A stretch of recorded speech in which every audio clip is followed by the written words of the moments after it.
مرحبا بكم جميع المشاهدين واهلا وسهلا فيكم. معكم اخوكم سيربس شاتشان. اليوم في عندي حلقة خاصة لكم اللي هو شرح افلام كرتون. طبعا هي من الافلام العالمية، وهدول صناعتهم بتكلف الملايين كمان. يعني مو انه افلام كرتون يعني فقط الاطفال.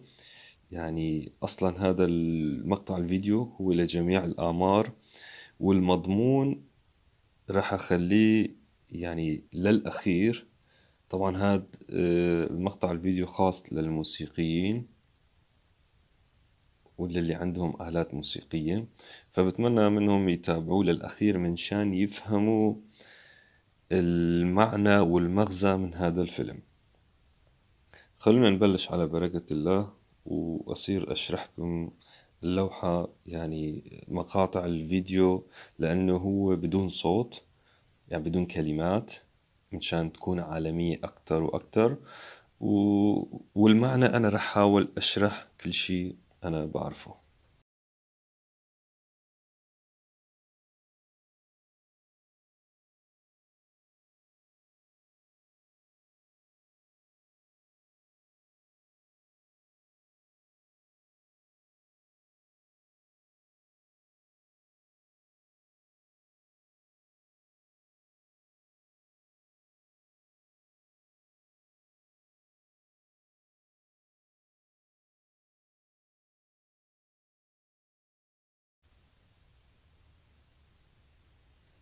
طبعا أصدقائي لحد هلأ شفتوا الممثل ما حكى، أو بطل الفيلم لنقل. وأنا رح أحاول إنه ما يعني ما أحكي كتير، يعني ما أشرح كتير، مشان أنتوا كمان تصيروا تنتبهوا على أمور وتكونوا بتركزوا. تمام. هلا شفنا حانة وشفنا إنه في، طبعا هي آلة البيانو القديمة. قديما كان بيحطوا له شموع وكذا وهيك مثل ما عم تشوفوا. وإجا العازف شغل سيجارته وقعد بده يفتح الكلافيه بالألماني والبيانو عالميا.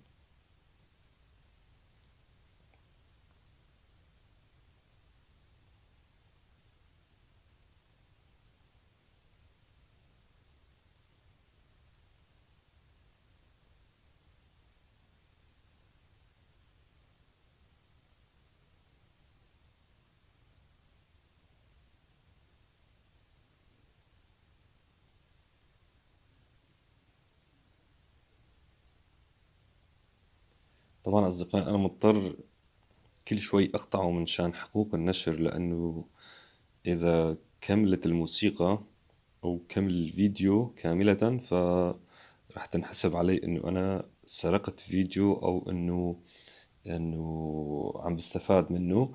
هو الغاية من هذا الفيديو توعية، بالعكس. هذا الشيء بيكون دعاية للشركة مو إلي. أنا غايتي هي الأهم. هلا رح نشوف المعنى بالأخير طبعا. شو الغاية من هذا الفيديو؟ غايتي هي التوعية. فخلونا نكمل أصدقائي.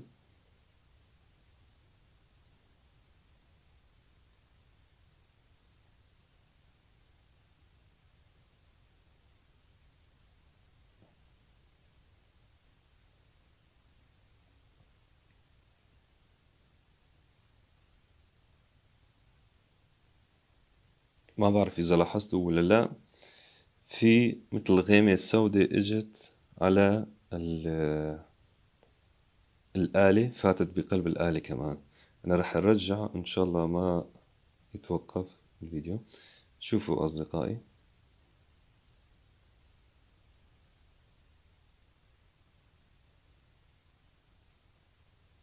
لسه ما رجعت منيح. هون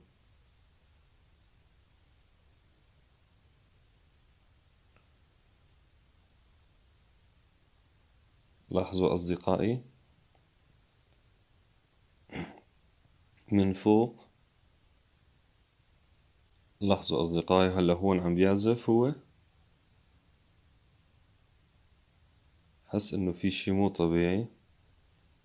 كمل سيجارته. عم تشوفوا الغيمة جاي من فوق يعني مثل الغيمة السوداء، هو عبارة عن الشر يعني، أو شيء سيء. تمام. هلا هون الكبسة ما عاد اشتغلت. هون الكبسة ما عاد اشتغلت، والغيمة إلها سبب، يعني هو السبب عفوا. هلا هون الكبسة ما عاد اشتغلت، والغيمة السوداء هي كانت السبب. فرح نشوف شو رح يصير.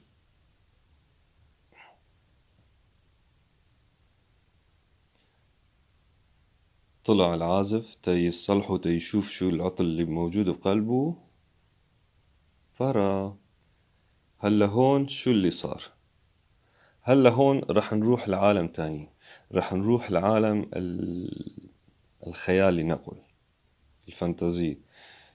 افتراضي تفترض أو تحط حالك بمشهد تاني. هلا هون العازف بيوقع بقلب البيانو، بقلب الكلافية، وبيصير صغير، بيصير قده قد يعني العلامة الموسيقية. طبعا هلا هو وقع على الأرض، وخلينا نشوف.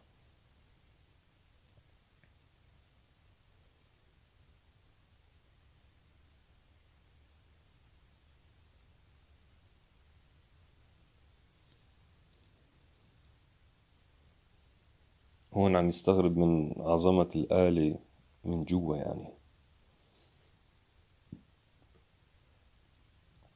كونه في كتير عزيفة بيعزفوا على آلاتهم، بس ما بيعرفوا يعني التعب اللي شافه الصانع هاي الآلة قديش تعبان فيها. آلة مثل آلة البيانو فيها فوق الألف قطعة، كلها مركبة تركيب مثل الأعمال اليدوية هيك بحرفية عاملينها، يعني تعبانين عليها. المهم هلا مثل ما عم تشوفوا، هو وعم يمشي، يعني وقف على حاله وصار يمشي. صار يشوف مثل أشخاص يعني، من بعض الأشخاص بيض وبعض الأشخاص سود، اللي هن العلامات الموسيقية. عم بتلاحظوا؟ طبعا هن عاملينه بشكل انه أنثى، انه مثلا بالضبط شو المعنى منه ما بعرف. أه، فينا نقول لأنه الأنثى مثلا بتكون حنونة أكتر، أو بتكون ضعيفة أو معرضة، يعني مو مثل الشاب هيك بيجي قوي شخصي أو كذا، أو ما بعرف. هون رح أخلي الخيار إلكن، بإمكانكم أنتم كمان تشاركوا أفكاركم. أصدقائي، فهلا الأشخاص اللي عم بتشوفوه أبيض وأسود فهن العلامات الموسيقية. تمام، هذا هو السلم الموسيقي بالبيانو. هلا خلونا نكمل.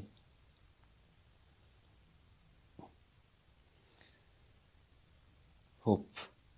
هون شو صار؟ هون العلامات الموسيقية هي من خشب يعني. العلامات الموسيقية هي خشبية، صناعة خشب. ليش داروا وشهم للشخص؟ هذا يعني انه كمان الخشب فيه روح. هذا الفكرة منه، انه صحيح انه هو خشب بس فيه روح.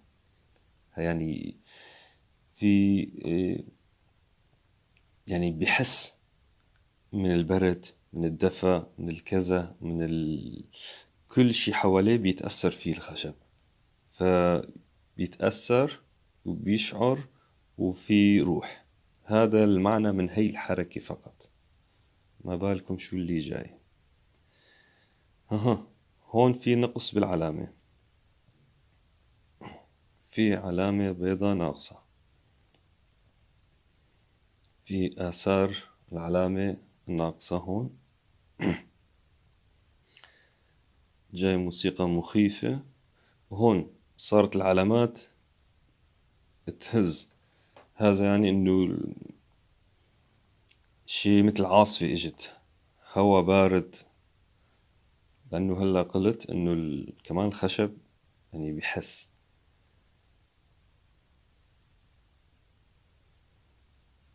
فهون حتى هو كونه بحجم الآلات، يعني بحجم العلامة، فصار كمان هذا الهواء اللي إجا. هلا هو من برا بجوز يكون قليل الهواء، بس بقلب الآلة بيكون كتير مثل عاصفة وعم تجي. فهلا هو عم بيمشي وعم بيدور على العلامة. طبعا مظلمة من جوا هي الآلة.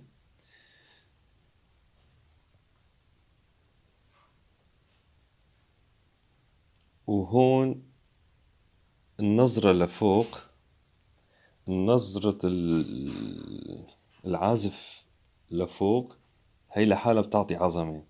انه شوفوا جمال هي الآلة من جوا قديش انه حلوة، مثل القصر، انه بتفاصيلها المعقدة. وحتى شفنا الأوتار كمان كيف تكون مثل مثلا عم نشوف برج ايفل مثلا، عم نشوف جمال يعني الصانع اللي عمله، او الجسور المعلقة مثلا. فهاي كمان الآلة نسبة يعني من جوا هيك تعتبر يعني للي حجمه صغير.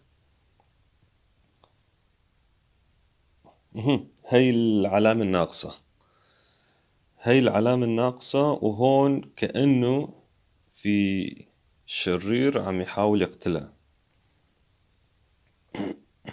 هذا الشرير يعني مثل الهواء، الظلام اللي شفناه داخل بقلب البيانو هو هاد. صار بده يهجم عليه كمان، لأنه كمان حجمه صغير، أي شيء حجمه صغير بيتأثر فيه.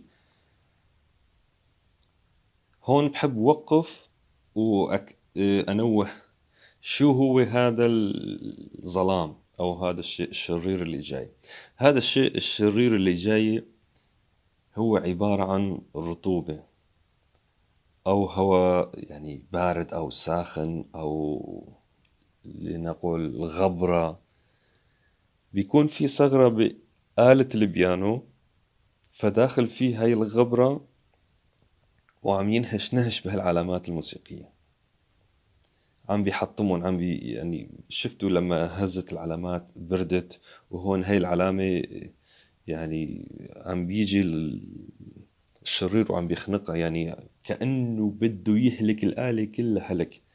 القصة مو بس يعني علامات، بكرة يعني الأوتار كمان يعني رح يصير فيهم صدى.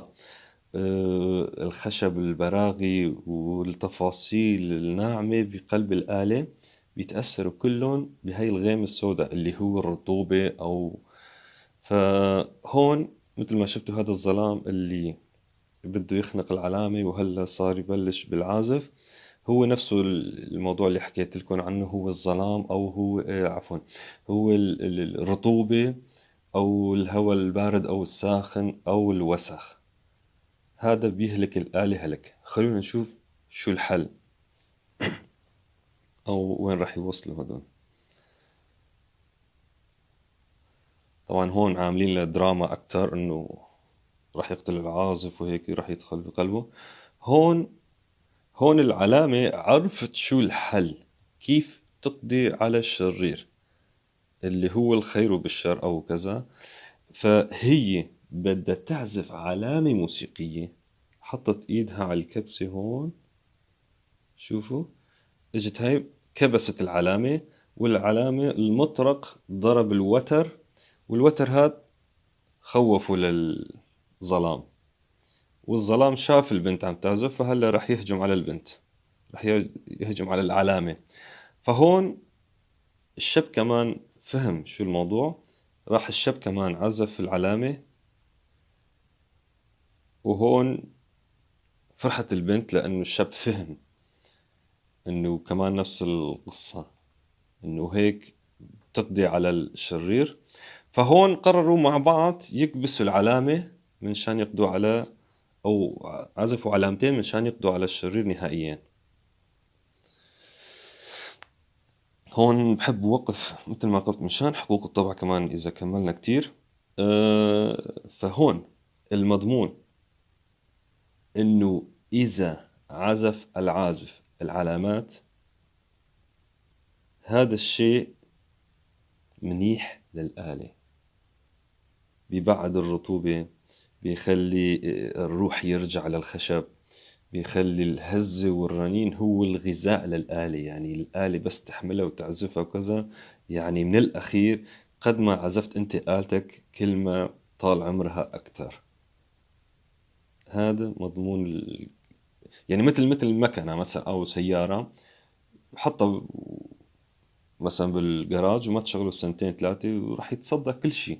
لازم يمشي ولازم يتزيت، لازم كذا، لازم. فهاي الآلة كمان هيك نفس الموضوع.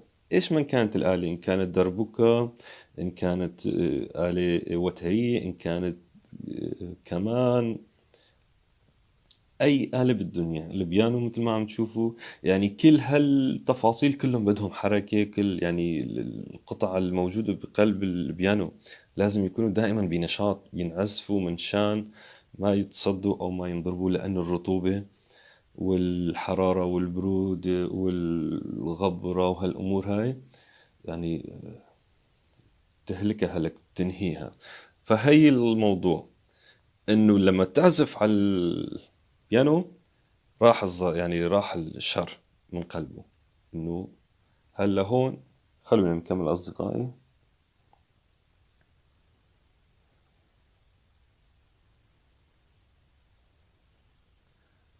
شوفوا أصدقائي، فصار العازف يلعب بكل العلامات، وصارت كل العلامات نظيفة، رجعت له الصحة والنشاط للآلة، صار تعطي صوت أحلى، وحتى هو صار مستقبله أحسن.